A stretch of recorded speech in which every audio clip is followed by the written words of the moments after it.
Bedanya apa? Bedanya di sini. Gue mau kasih tahu sama lu. Ya, gue mau kasih tahu sama lu. Bedanya di hari Sabtu seperti ini, ya, di hari Sabtu seperti ini, lu masih mau datang kemari mendengarkan firman Tuhan. Ini bedanya. Lu mau datang kemari mau mendengarkan firman Tuhan, mau sharing firman Tuhan. Ini bedanya. Kalau firman Tuhan itu kau hanya dengar saat ini di tempat ini dengan duduk di atas motormu, tetapi setelah keluar kau dari sini, salam satu aspal, kau bergerak keluar, kau tidak melakukan firman yang kau dengar, maka sia-sialah kau mendirikan rumah. Sama kau mendirikan rumah di atas pasir. Pada saat datang hujan, rubuh dan rusakannya hebat.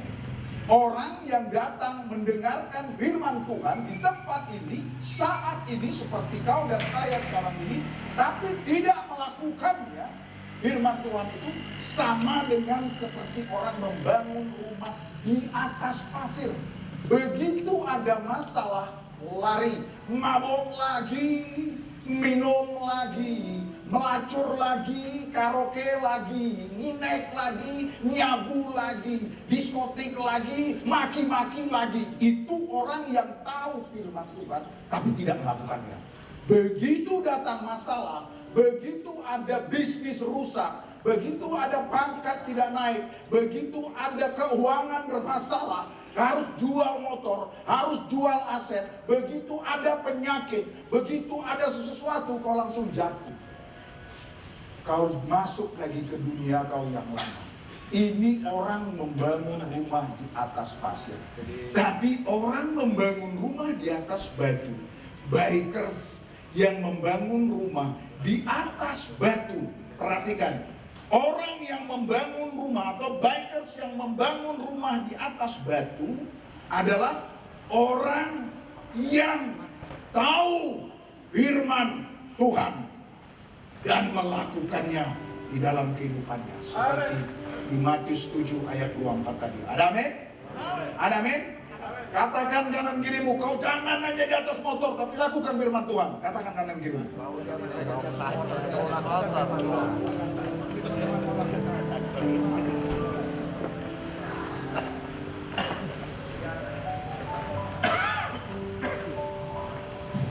Brother, sorry ya, ambil minum ya.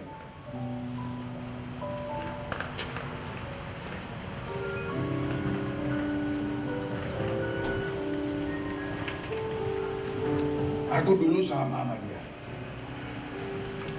Aku juga dulu bandit di Medan. Sampai aku pangkat kapiten.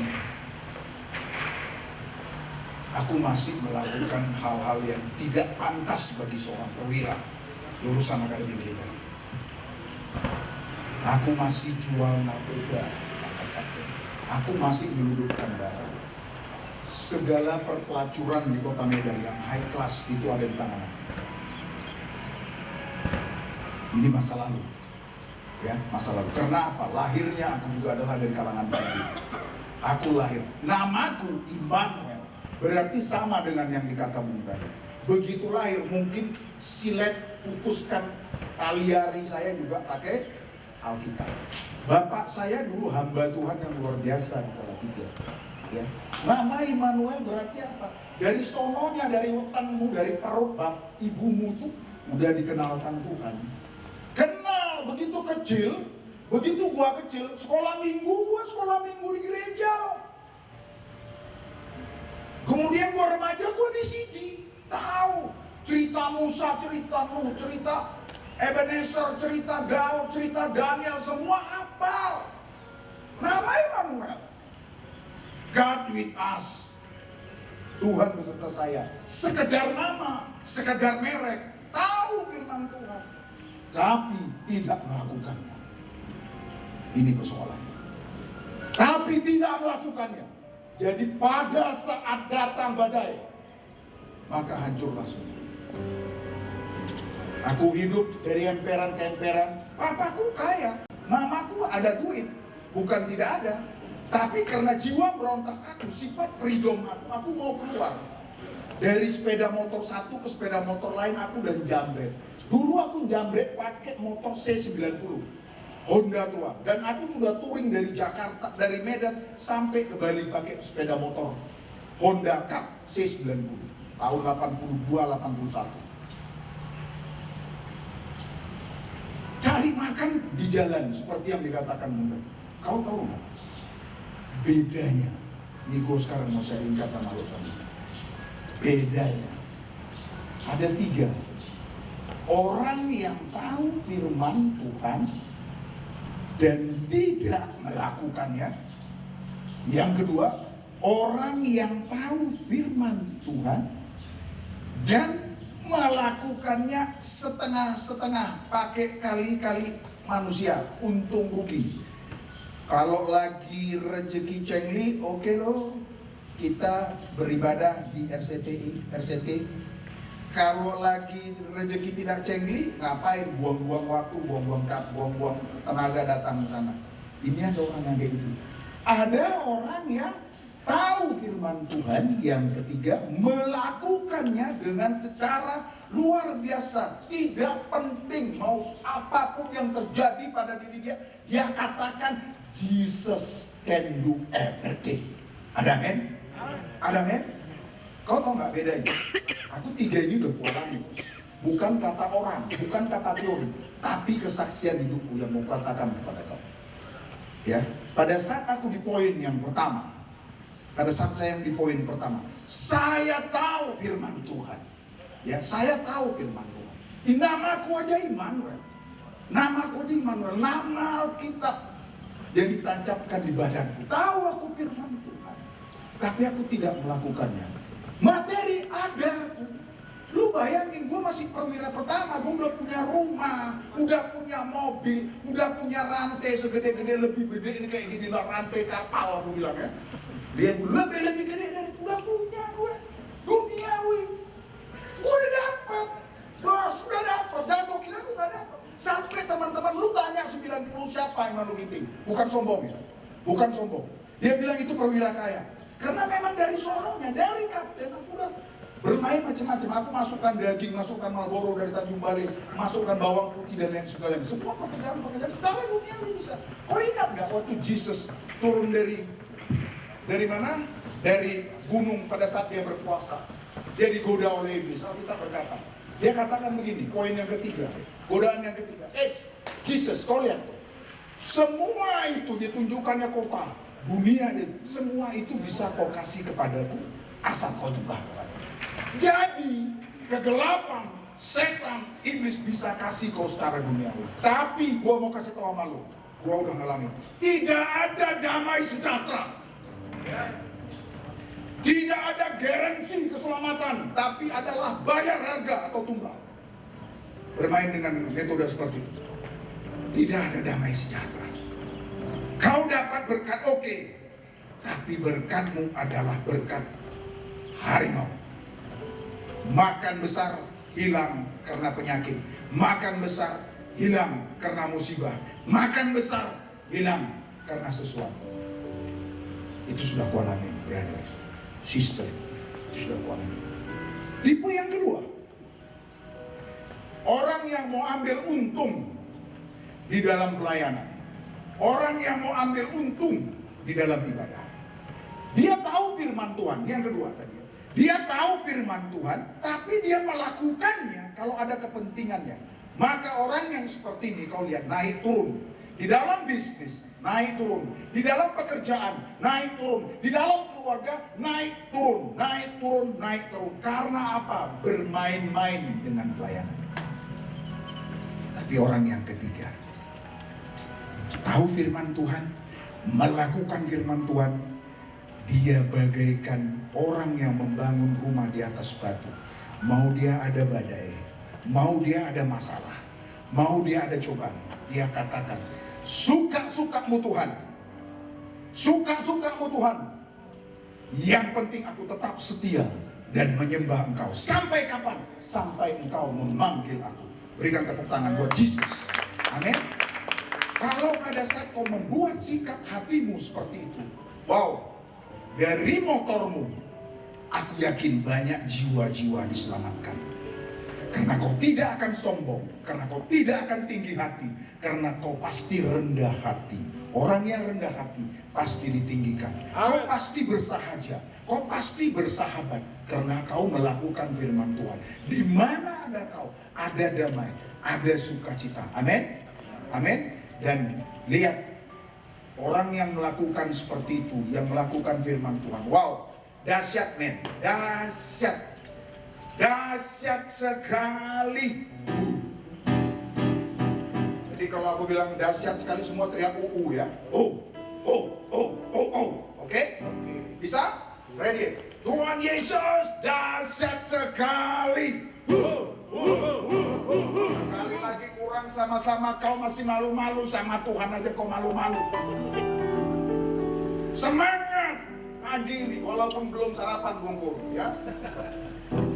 Tuhan Yesus dahsyat sekali. Sekali lagi. Tuhan Yesus dahsyat sekali.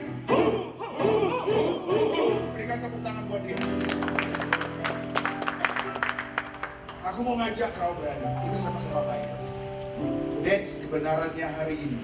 Dari Matius 7 ayat 24 sampai 27. Tuhan mau kita bukan hanya tahu firman Tuhan, tapi dia mau kita melakukan firman Tuhan. Amin. Pada saat aku mulai melakukan firman Tuhan, kau bayar dulu aku nggak sanggup loh beli Harley Davidson.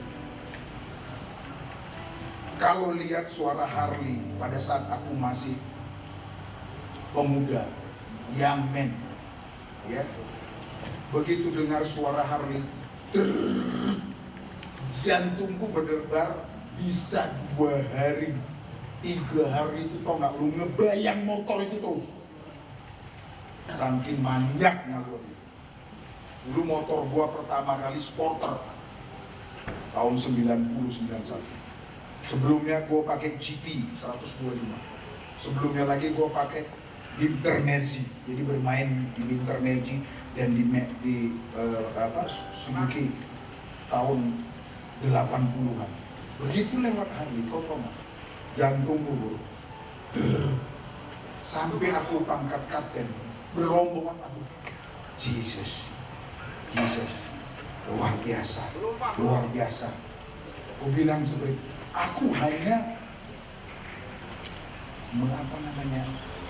menghayalkan suatu saat aku harus dapat. Oh, ini kebenarannya. Gue mau bilang apa? Tuhan punya cara luar biasa. Cara Tuhan bos, nggak bisa kau selami. Kalau cara ginting kau bisa selami. Cara kurniawan kau bisa selami. Tapi kalau cara Tuhan, waktu Tuhan, kau nggak bisa selami. Pada saat aku masuk di zona poin yang ketiga tadi, tipe yang ketiga tadi, aku mulai hidup baru. Aku mulai tanggalkan kehidupan lamaku. Aku mulai berhenti memukul istri, memaki-maki istri. Aku baru mulai mencintai anak-anak. Aku mulai hidup, baru mulai loh benar. Luar biasa. Kutuk kepada Adam, kepada pria yang berkata, terkutuklah bumi, berpeluh kesahlah engkau mencari nafkahmu. Itu dipatahkan oleh Yesus. Jadi tidak lagi berpeluh kesah dan tidak lagi bumi terkutuk. Di mana aku berdiri, di mana aku berjalan, berkat-berkat dibukakan oleh Tuhan. Pangkat dinaikkan secara luar biasa, ya, secara luar biasa dengan cara-cara yang spektakular. Berkat-berkat diberikan secara luar biasa, secara spektakular. Yang tadinya aku mengidam Harley, sekarang aku udah bosan naik Harley. Saking banyaknya Tuhan kasih Harley buat aku. Berikan tepuk tangan kepada Tuhan. Ya, dengan cara-cara yang luar biasa. Yang jelas aku nggak korupsi, aku tidak ambil uang orang lain. Tapi Tuhan mengasihi, memberikan luar biasa. Bahkan sekarang Tuhan suruh aku memimpin salah satu klub Harley Davidson di Jakarta. Cara Tuhan. Lu bayangin, ya. Jadi, brother and sister di tempat ini, gue mau sharingkan sama lu. Kalau kau udah tahu firman Tuhan, lakukan. Mari kita sama-sama lakukan. Kau usahamu apa, pekerjaanmu apa, pasti diberkati. Amin. Pasti. Begitu kau melakukan firman Tuhan, hal yang tidak mungkin dimungkinkan Tuhan. Hal yang tidak ada diadakan ada. Hal yang kata orang, oh Pak Genting, kau gak akan mungkin melakukan hal seperti itu. Dilakukan Tuhan seperti itu. Amin. Hatimu berikan kepada Dia. Pakai aku Tuhan seturut kehendak-Mu. Matikan Bapa keinginanku, rencanamu yang terjadi di atas rencanaku. Kau pasti dahsyat. Amin. Amin. Amin, saudaraku. Tapi banyak orang yang salah melakukannya. Orang tahu firman Tuhan tapi tidak melakukannya. Orang tahu firman Tuhan tetapi dia main timbang-timbang. Jadi dia tidak bisa maksimal. Saya mau yakinkan diri saya dan dirimu, kalau kau bermain sungguh-sungguh melakukan firman Tuhan, anak istrimu pasti diberkati, keluargamu pasti berubah, usahamu pasti semakin maju, karirmu pasti akan semakin naik. Ada amin? Ada amin? Yang setuju berikan tepuk tangan kepada Tuhan. Berapa menit lagi kita terus? Berapa menit lagi? Udahlah cukup ya. Jadi saya mau ceritakan itu, mau sharingkan. Brother, sister, mari kita sama lakukan firman Tuhan. Oh Pak Ginting, saya siap, saya niat akan lakukan firman Tuhan. Pada saat kau siapkan hati, kau siap untuk melakukan firman Tuhan di dalam hidupmu, di sisa-sisa hidupmu kalau kau sudah tua, segala sesuatu bisa terjadi yang luar biasa diberikan Tuhan. Di perjalanan, saudara, cobaan godaan banyak cobaan dan godaan. Mungkin kau terjatuh di dosa free sex, mungkin kau terjatuh lagi di dosa korupsi, mungkin kau terjatuh lagi di dosa caci maki, mungkin kau terjatuh lagi di dosa pembohongan, mungkin kau terjatuh lagi di dosa-dosa lain. Tapi bedanya, lihat, orang yang mengenal Tuhan dan melakukan firman Tuhan, pada saat dia terjatuh, dia tidak menikmati dosa. Amin. Amin. Colong dikit lo uang gereja. Nggak apa-apa, gue kan pendetanya, gue kan majelisnya, gue kan pekerjanya, wajar dong. Gue banyak ambil pekerjaan di sini, ya gue ambil dikit lah. Besok dikit lagi, besok dikit lagi, besok dikit lagi. Akhirnya dosa dianggap tidak lagi dosa. Itu orang yang tidak melakukan itu. Oh maki-maki istri, oh maki-maki tempeleng anak, pukul anak, itu biasa. Saya orang tua, saya harus didik anak seperti ini. Ingat, pada saat kau menyakiti hati anakmu, menyakiti hati istrimu, pada saat itu iblis tangkap kepahitan itu dan dia tempelkan kepada istrimu dan dia tempelkan kepada anakmu. Pada saat kau memukul anakmu, dia akan ingat ini jahatnya iblis. Dia tancapkan. Pada saat kau memeluk anakmu, iblis langsung ingatkan anakmu. Tangan itu yang memukul, tangan itu yang menempelkan kamu. Jangan pernah lagi sakiti anakmu, jangan pernah lagi sakiti istrimu. Peluk dia, rangkul dia, berikan kata-kata berkat, berikan kata-kata pujian bagi dia. Istrimu, anakmu, suamimu akan dahsyat. Berikan tepuk tangan kepada dia. Amin. Amin, saudara. Lakukan firman Tuhan, brother. Kau pasti hebat. Kau pasti hebat. Yesus nggak ngambil murid orang-orang pintar, pakai sarjana, pakai pangkat kolonel, pakai jabatan komandan ini komandan. Enggak, bos. Enggak. Oh lihat 12 murid. Ya, siapa? Tukang ikan, tukang pungut cukai, orang-orang yang sederhana, tapi dia lihat hati. Hari ini dia juga tahu hatimu. Hari ini kau mendengarkan firman ini sama-sama dengan saya. Hari ini juga katakan, aku mau melakukan firman dengan sungguh-sungguh. Ada amin? Ada amin, saudaraku? Aku mau melakukan firman dengan benar dan amin. Ada amin? Pada saat kau berikrar seperti itu, Roh Kudus akan turun ke kau. Roh Kudus akan memakai kau dengan cara-cara yang spektakuler. Amin. Puji Tuhan, berikan tepuk tangan kepada Yesus. Yang terakhir, saya mau satu sharing sama kamu. Ya. Kemarin aku bertemu dengan salah satu pendeta dari India. Kami sharing firman Tuhan, saling menguatkan. Dia mendoakan aku mendoakan dia di Hotel Kempinski. Kita makan breakfast bareng. Kempinski di Hotel Indonesia. Kita bareng. Terus ada satu yang mau ku bagikan sama kau, yang ku dapat dari dia, tindakan properti. Saudaraku, ini yang mau ku bagikan. Syukur-syukur kau bisa membagikannya kepada istri dan anak-anakmu. Saya sangat diberkati. Pada saat kami berdoa kemarin, saya menjatuhkan air mata, dia juga menjatuhkan air mata bahagia, karena Roh Kudus bekerja dan malaikat-malaikat ada di sekeliling kami mencatat semua perkataan-perkataan kami. Dia ini salah satu pendeta yang punya karunia untuk bisa melihat ke depan, sehingga James Riyadi, kemudian bosnya Podomoro Group, kemudian bosnya Kelapa Gading, siapa ibu siapa namanya itu, lupa gue. Itu orang-orang besar semua, yang orang-orang Kristen, orang pengusaha besar sering panggil dia, sering sharing sama dia, karena dia bisa melihat visi ke depan. Singkat cerita, saya nggak mau lihat itunya. That's right, bukan karena kebesarannya, itu semua dari Tuhan.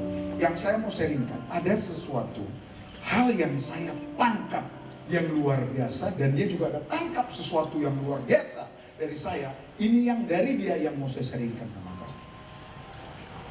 Masalah kita berdoa, ini bonus ya, Petrus ya. Masalah kita berdoa, kita dulu berdoa ya. Aku juga sampai